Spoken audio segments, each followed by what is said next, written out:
देशों की क्या भी परिस्थिति हो, भाई तो भाई रहेगा, बहन बहन रहेगी, दामाद दामाद रहेगा।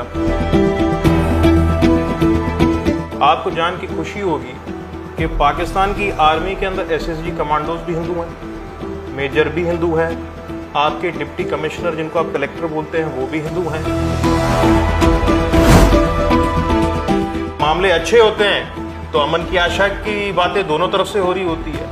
तो ये हालात की वजह से है। सामने अगर कोई है तो वो हिंगलाज माता का है। लसबेला के अंदर वो अपना माता जी का मंदिर है जहाँ पे 100% पॉपुलेशन मुसलमानों की है। उसकी हिफाजत हमारा बलोच मुसलमान करता है, जो उस मंदिर को भी नानी मंदिर कहता है। पाकिस्तानी जो भी हो, चाहे पढ़ा लिखा हो या नहीं हो, अगर इंडिया कोई अच्छी अचीवमेंट करता है तो उसी के लिए खुश होता है। सीमा हैदर को जहाँ तक मैंने अभी फॉलो करा है, पूरी तो स्टोरी मैंने उसकी फॉलो ही नहीं करी to be very honest, but Pakistani media ने इतना कोई उसको हाईलाइट नहीं किया जो मेन स्ट्रीम मीडिया है। राजपूती आन शान को पूरी दुनिया जानती है, पहचानती है, और इसी शान को पाकिस्तान में भी एक परिवार अभी भी कायम रखे हुए है। ये है अमरकोट का राज परिवार।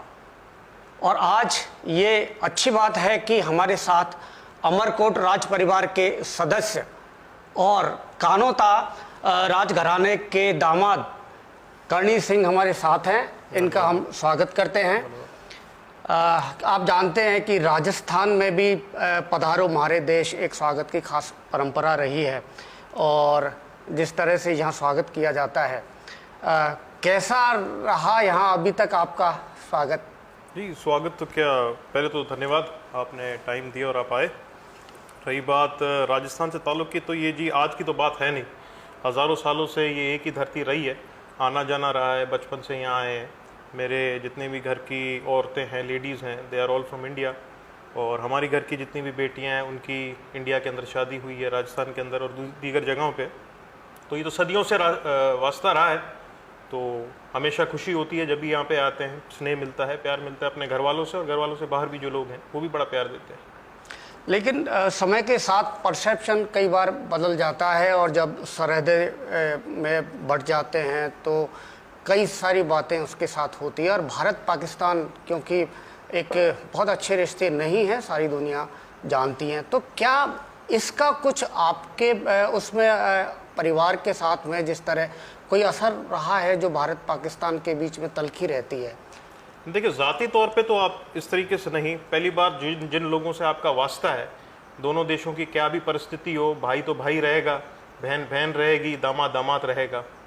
और सदियों से हमारी तो कम्युनिटीज़ का भी वास्ता है, सोढ़ों का भाटियों से, सोढ़ों का चौहानों से, राठौड़ों से, तो वो तो अपनी जगह पे है। पर रही बात जब देशों के बीच में थोड़ी वो होती है, तो उसमें वीज़ाज़ का एक प्रॉब्लम आता है। तो यहाँ पाकिस्तान से अगर कोई इंडिया आना चाहता है तो उसको वीज़ा में दिक्कत होती है। जब इंडिया से कोई पाकिस्तान अपने रिश्तेदार से मिलना चाहता है तो फिर अगेन वीज़ा में दिक्कत होती है। तो वीज़ाज़ का बेसिकली है जो और मिलाने का जो एक सिस्टम होता है, उसके अंदर रोकथाम आ जाती है। जैसे पॉलिटिकल तौर पर यदि कोई कंट्री यदि एक किसी धर्म को अपनाता है और धर्म के साथ चलता है, जैसे इस्लामिक स्टेट हो गया, इस्लामिक कंट्री हो गया, तो दूसरे धर्म के लोगों को थोड़ी प्रॉब्लम होती है। हम आपका अनुभव जानना चाहेंगे, आपका एक्सपीरियंस, क्योंकि वहाँ इस तरह की खबरें आती हैं सारी दुनिया में कि कई बार दूसरे हिंदू या दूसरी कम्युनिटी के लोगों को परेशानी होती है। तो आप क्या कहेंगे इसके लिए? देखिए, अब स्टेट की अगर आप बात करें तो स्टेट के अंदर कोई ऐसी चीज़ नहीं है जहाँ पे माइनॉरिटीज़ को डिप्राइव किया जाए। लीगली स्पीकिंग 5% कोटा आज दिन तक हर गवर्नमेंट सर्विस के अंदर माइनॉरिटी के लिए है। आपको जान की खुशी होगी कि पाकिस्तान की आर्मी के अंदर एसएसजी कमांडोज भी हिंदू हैं, मेजर भी हिंदू है, आपके डिप्टी कमिश्नर जिनको आप कलेक्टर बोलते हैं वो भी हिंदू हैं, असिस्टेंट कमिश्नर भी रहे हुए हैं, चीफ सीनियर जजेस जो हैं राणा भगवान दास वो रहे हुए हैं, आज जुडिशरी के अंदर भी है। माने स्टेट का कोई ऐसा डिपार्टमेंट नहीं है जहाँ पे माइनॉरिटीज़ की रिप्रेजेंटेशन ना रही हो। एक इस्लामिक कंट्री ज़रूर है, ये वहाँ की 97 मेजॉरिटी पॉपुलेशन का फैसला है, पर उस पर उन्होंने कोई ऐसी कदगन नहीं लगाई जिस पे किसी को परेशानी हो, या कानून में कोई ऐसा दे दिया हो कि भाई आप किसी सर्विस में नहीं आ सकते, तो वैसा नहीं है। ये बातें पिछले दिनों में जानकारी में आई है कि जुडिशरी में, अलग अलग ब्यूरोक्रेसी में, वहाँ पर हिंदू कम्युनिटी के कई लोग आगे बढ़ रहे हैं, ठीक है। लेकिन दूसरी तरफ एक पक्ष ये है कि वहाँ जो पॉलिटिक्स है, पॉलिटिक्स में यदि आपने हिंदुस्तान के खिलाफ बात नहीं की, यदि जैसे कोई भी, इमरान खान भी पहले जब क्रिकेटर थे तो वो यहाँ आते थे, बात करते थे और हमेशा आपसी एक समन्वय की और भाईचारे की बात करते थे। लेकिन जब वो पॉलिटिक्स में आए तो उनका एक व्यू अलग हो गया, क्योंकि वहाँ अगर आपको पॉलिटिकली सर्वाइवल करना है, आपको सर्वाइव करना है, तो आपको एंटी इंडिया अपना वो एजेंडा रखना ही पड़ेगा। क्या ये सही बात है? देखें, अब टू बी वेरी ऑनेस्ट, अब इंडिविजुअल की तो इसमें बात है ही नहीं। ये आप बात कर रहे हैं टॉप लीडरशिप की, तो जब मामला गर्म होता है तो दोनों देशों से आपको एक ही तरीके की तकरीरें मिलती हैं, स्पीचेस मिलती हैं, और जब मामले अच्छे होते हैं तो अमन की आशा की बातें दोनों तरफ से हो रही होती है। तो ये हालात की वजह से है, बट ऐसे कहना कि किसी हिंदू पॉलिटिशियन का करना ये ज़रूरी है तो नहीं। हम पिछले 75 ईयर्स से पॉलिटिक्स में रहे हैं, तो हमें तो कभी किसी ने कोई फोर्स नहीं करा कि आप कोई एंटी इंडिया स्टेटमेंट दें या कुछ इस तरीके से बोलें। तो एक पॉलिटिकल सिचुएशन होती है, उस हिसाब से पॉलिटिकल पार्टीज दोनों तरफ अपने अपने व्यूज़ रखते हैं अपने लोगों के सामने। एक सीमा हैदर का इशू आजकल काफ़ी यहाँ पर भी और पाकिस्तान में भी काफ़ी और वो सीमा हैदर आई है, यहाँ की जो इन्वेस्टिगेशन एजेंसीज हैं वो अपना इन्वेस्टिगेशन कर रही हैं कि आखिर क्या है ये सब। लेकिन इसको लेकर जिस तरह वहाँ हिंदू कम्युनिटी के लोगों पर गोलियाँ चलाई थी, डकैतों ने हमला किया या इस तरह की चीज़ें हैं, तो ये कहाँ तक जायज़ है?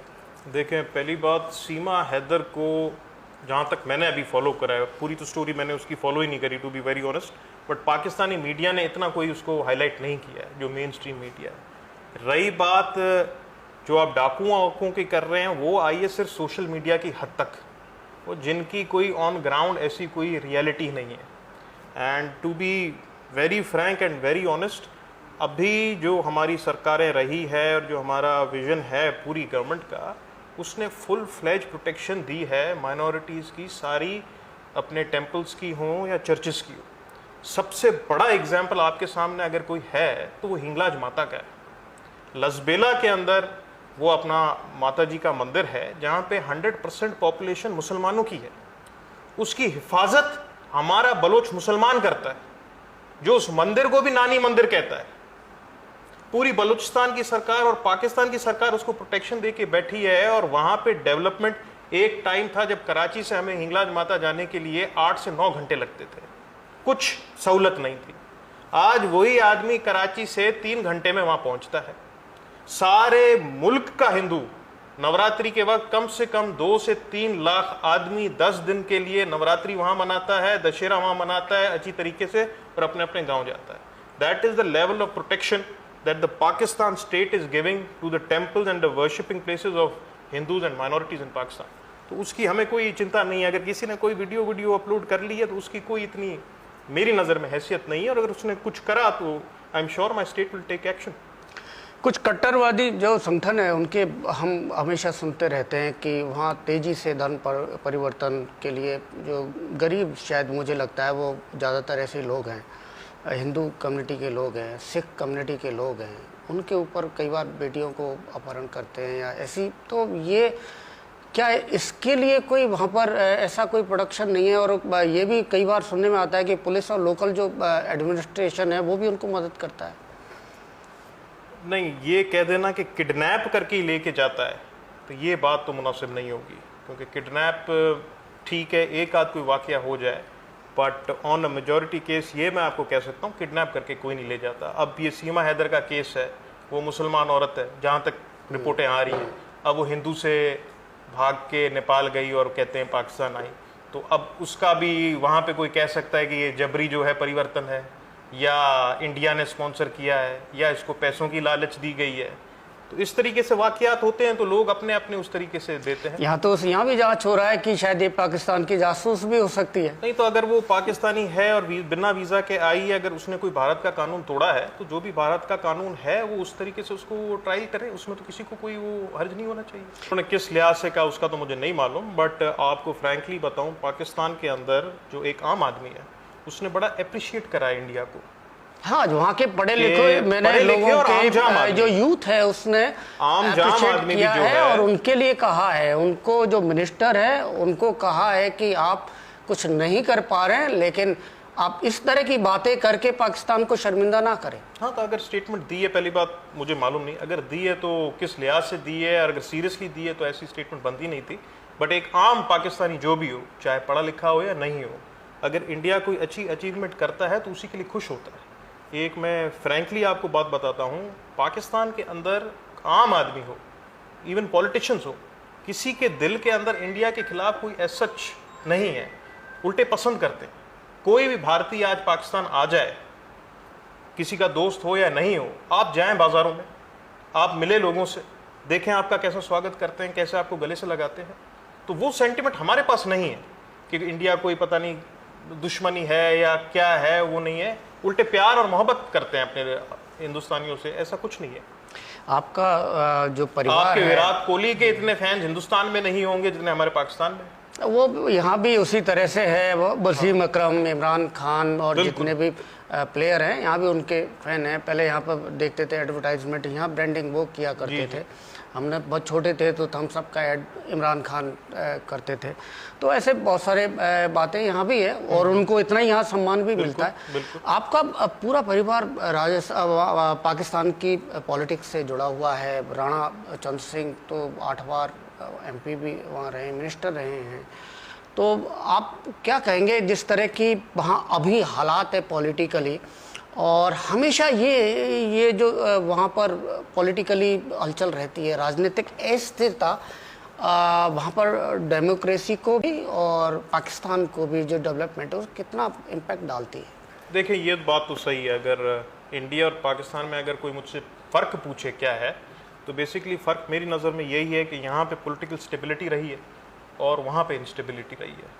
उसकी वजह से इकोनॉमिक फ्रंट पे और दूसरी जगहों में भी पाकिस्तान को मुश्किलात फेस हुई है।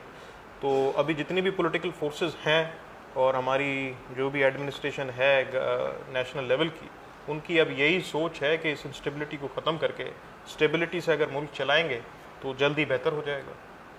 जैसे इंडिया में है कि आर्मी अपना काम करती है, आर्मी का काम है कि बस कंट्री को प्रोटेक्ट करना है यहाँ, लेकिन वहाँ आर्मी का जो रोल है हमेशा उसके ऊपर पूरी दुनिया में ये जो पाकिस्तान की पॉलिटिक्स है और आर्मी का जो वहाँ पर दखलंदाजी है इसके ऊपर चर्चा होती है। तो अभी भी पाकिस्तान में भी इसके कई इसका विरोध भी, लोग समर्थन भी करते हैं, विरोध भी करते हैं। आप क्या कहेंगे कि आर्मी का जो रोल है पाकिस्तान की पॉलिटिक्स में?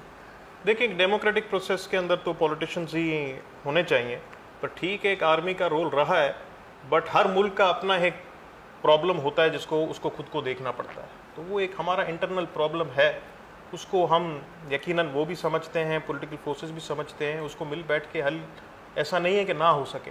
और अब वक्त आ गया है जब हर किसी ने रियलाइज़ कर लिया है कि उस मामले को हल भी करना है बैठ के और बेहतर तरीके से चलाना है, और मुझे उम्मीद है कि ये हो जाएगा सही नमूने से हल। एक यहाँ पर जिस तरह 2013 के बाद में मोदी सरकार आई है, बीजेपी की गवर्नमेंट, तो वहाँ जनरली हम लोग देखते सुनते हैं कि हिंदुत्व का यहाँ पर ज़्यादा इम्पैक्ट है, बीजेपी का एजेंडा है। तो उसके बाद वहाँ से कुछ आवाज़ें उस तरह की भी आती हैं, लेकिन साथ साथ में जो इंटरनेशनल लेवल पर इंडिया का जो रेपो बढ़ी है या अपनी टॉक होती है, डिप्लोमेटिक बातचीत और विजिट्स होते हैं, उसको लेकर वहाँ पर काफ़ी चर्चाएं होती हैं। तो आप क्या कहेंगे इसके बारे में? चर्चा मतलब आप किस लिहाज से कह रहे हैं? हाँ, है कि आम जो आवाम है वो कहती है कि हमारा देश ऐसा कुछ नहीं कर रहा, लेकिन दूसरी तरफ वो ये कहते हैं कि कम्युनिटी वहाँ पर इस्लाम को, मुस्लिमों के लिए परेशानी है। यहाँ जो गवर्नमेंट है वो यहाँ हिंदुत्व को के एजेंडे को आगे बढ़ा रही है। तो आप क्या महसूस करते हैं पाकिस्तान में? देखिए, वहाँ पे तो अब जो जिस तरीके से न्यूज़ आएगी तो उस तरीके से ही रिएक्ट करते हैं। फर्ज करें अगर यहाँ पे कोई हिंदू मुस्लिम कुछ होता है फसादात, तो जाहिर सी बात है वो वहाँ पे मीडिया के अंदर हाईलाइट होती है। बट अभी जो है पाकिस्तानी ज़्यादा अपने मुल्क पे फोकस कर रहे हैं हम लोग। और रही बात, ठीक है वो सेंटिमेंट, अब जिस तरीके के साथ कोई देगा आदमी अपना स्टेटमेंट, उस तरीके से रिएक्शन आता है, लोग समझते हैं। जिस तरह आप बोल रहे हैं कि अपहरण ज़बरदस्ती करते हैं, ये इंडियन मीडिया में चलता है, तो वहाँ के मीडिया में भी आता है कि ज़बरदस्ती मुसलमानों को जो है कोई जय श्री राम बुला रहा है या कोई पीट रहा है। अब कितनी हकीकत है उसमें, कितनी नहीं है, वो आप ज़्यादा बता सकते हैं। बट फिर वो जाहिर सी बात है वो भी वहाँ पे मीडिया पे चलता है, वो लोग देखते हैं, उस पर अपना कमेंट देते हैं। आपसे बातचीत में यदि थोड़ा कश्मीर पर अगर बातचीत ना करें तो थोड़ा सा कुछ अधूरा रहेगा। आपको लगता है कि कश्मीर को लेकर क्या कोई ऐसा तरीका कोई निकाला जा सकता है कि जो बॉर्डर के पार से जो टेररिज्म है, क्योंकि यह हिंदुस्तान में माना जाता है, कश्मीर को पाकिस्तान सपोर्ट करता है टेररिस्ट को, और इसकी वजह से वहाँ पर शांति नहीं हो पाती, जो डेवलपमेंट नहीं हो पाता, तो क्या कोई समाधान, कोई रास्ता निकल सकता है? देशों के बीच में समाधान हमेशा बातचीत से ही निकलते हैं। अगर दोनों देश की गवर्नमेंट्स ये फैसला कर लें कि हमें समाधान निकालना ही है और एक बंद कमरे के अंदर बैठ जाएं, तो मैं नहीं समझता कि समाधान क्यों नहीं निकल सकता। रही बात आपने दहशतगर्दी की कही कि पाकिस्तान को लेके वो कश्मीर का है, तो पाकिस्तान के भी बड़े क्वेश्चन मार्क्स हैं, बलूचिस्तान और केपी, और दूसरी तरफ भारत से लेके, तो ये दोनों तरफ से है। तो ये दोनों मुल्क अपने अपने प्रॉब्लम्स एक दूसरे के सामने रखेंगे और संजीदगी से। पहली बात यह है कि मामला हल करना है या नहीं करना, या मामले को जलता रखना है ताकि हम दोनों की जो है पॉलिटिक्स चलती रहे। तो ये तो फैसला पहले आपके यहाँ पे भी लोगों को करना है, हमारे वहाँ पे भी लोगों को करना है। और वाकई में अगर इसका समाधान चाहते हैं तो हल फिर बातचीत के ज़रिए ही है, और हल होना भी चाहिए, क्योंकि देश दोनों तरफ लोग एक दूसरे से प्यार करते हैं। इतना बड़ा विशाल बॉर्डर हिंदुस्तान पाकिस्तान का लगा पड़ा है। आप किसी भी हिंदू को पूछें जो Indian side of the border बैठा है, और किसी मुसलमान से पूछें जो Pakistani side of the border बैठा है, वो तो बोलता है कि इस फेंस को उखाड़ो, हमें मिलना है, सदियों से हम साथ रहें।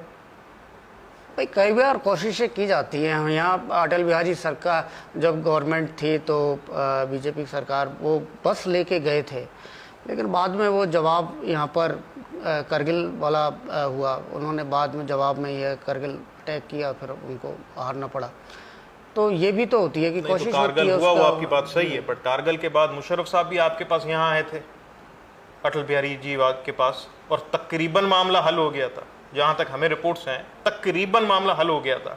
फिर एक रात को पता नहीं क्या हुआ, जो मीटिंग होल्ड पे रख दी गई और दोनों को अपने वापस जाना पड़ा, और फिर यहाँ पे सरकार चली गई।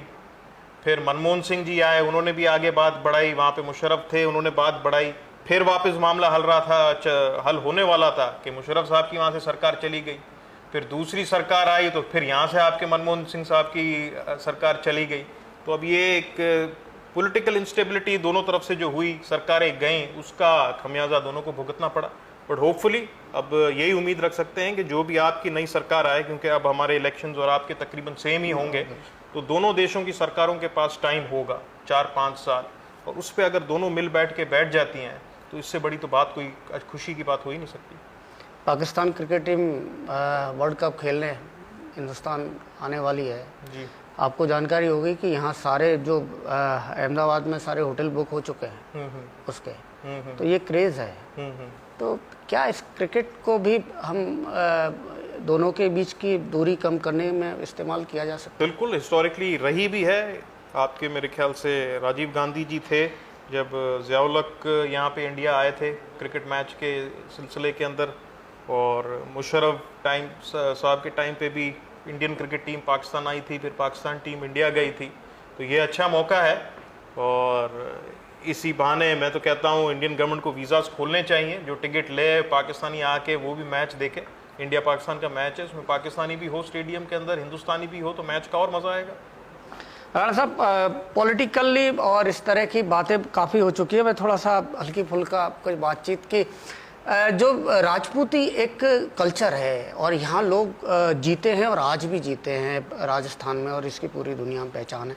क्या कुछ अंतर आप महसूस करते हैं भारत और पाकिस्तान में राजपूतों के अंदर? हाँ, जो परंपराओं में कुछ कल्चर तो वक्त के साथ कुछ आया? कल्चर तो जी तकरीबन वही है। जो गाने आप सुनते हैं वही हम सुनते हैं, जो खाना आप खाते हैं वही हम खाते हैं। वही थर रेगिस्तान हमारे पास है जो आपके पास है, वही बरसात दे के हमारा आदमी उतना खुश होता है जितना आपका यहाँ पे रेगिस्तान का आदमी करता है। वही अपना भेष है, जैसलमेर बाड़मेर और हमारा तो आप जोधपुर से ज़्यादा हम तीनों का भेष और भाषा ज़्यादा मिलती है, तो उसमें तो कोई अंतर नहीं है।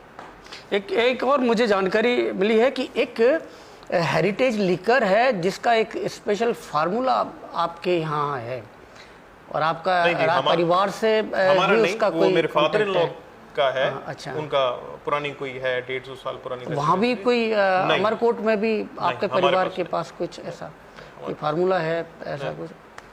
अच्छा अच्छा, तो कैसा रहा यहाँ अभी ये विजिट आपका? जी अच्छा रहा, तकरीबन महीने से ऊपर रहा हूँ यहाँ पे और अब बस जाने की तैयारी है और काफ़ी अच्छा लगा मिल के सबसे, और आपसे भी मिल के बड़ी खुशी हुई।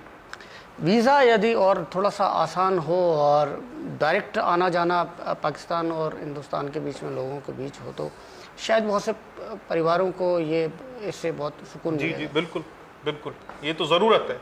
मुझे तो ये समझ में नहीं आती कि इतनी बंदिश रखी क्यों गई है। ठीक है, अगर आपको कोई है तो आप उसका सिक्योरिटी चेकअप अच्छी तरीके से कर लें, अब उसके बाद तो किसी को इतनी रिस्ट्रिक्शन नहीं होनी चाहिए। जो आदमी हर साल आ रहा है अपनी बहन बेटी से मिलने के लिए, उस पर इतनी रिस्ट्रिक्शन, 3-3 महीने बाद वीज़ा मिलना और थोड़े टाइम के लिए मिलना, तो उसको देखना चाहिए दोनों देशों की गवर्नमेंट को। उसमें शायद एक इशू आता है कि जब भी टेबल टॉक होती है तो उसमें पाकिस्तान दूसरे इशू उठाता है, लेकिन इंडिया की ओर से होता है कि पहले आप बॉर्डर पार्ट जो टेररिज्म है आप उसको आप रोकने के लिए कोई कंक्रीट प्लान बताइए। तो मैं अगर वीज़ा के लिए अप्लाई कर रहा हूँ तो मैं टेररिस्ट हूँ?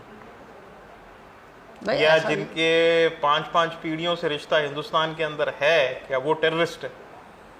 ये तो बात ही मुनासिब नहीं। टेररिस्ट क्या वीज़ा लेके आएगा? तो रही टेररिज्म की बात, तो ये समझने की बात है। मैं यहाँ पे कोई आरोप नहीं लगा रहा, ये दोनों देशों को समझने की बात है कि जितने सवाल जितने प्रॉब्लम्स आपको मेरे देश से हैं उतने के उतने मुझे आपसे हैं। ये दोनों देशों की जनता को और आवाम को समझना पड़ेगा। ये एक साइड ऑफ द स्टोरी नहीं है, ये 2 साइड्स ऑफ द स्टोरी है। तो वो जब समझने की हम कोशिश करेंगे, पहले तो ये है कि समझना तो शुरू करें कि हाँ भाई कुछ और भी है, आए हम बात करें, तो वो होगा तो मामले सारे हल होंगे। पर एक दूसरे की सुननी ही नहीं है, बस मैं ही ठीक हूँ या आप कहें कि नहीं मैं ही ठीक हूँ, तो फिर तो उसका कोई हल ही नहीं है। फिर तो जैसे मामले हैं चलते रहेंगे, ठीक है, और क्या हो सकता है। तो ये थे हमारे साथ कुंवर करणी सिंह। इन्होंने सभी मुद्दों पर खुलकर हमारे साथ बातचीत की। फिलहाल इस चर्चा में इतना ही। आप देखते रहिए गणतंत्र न्यूज़।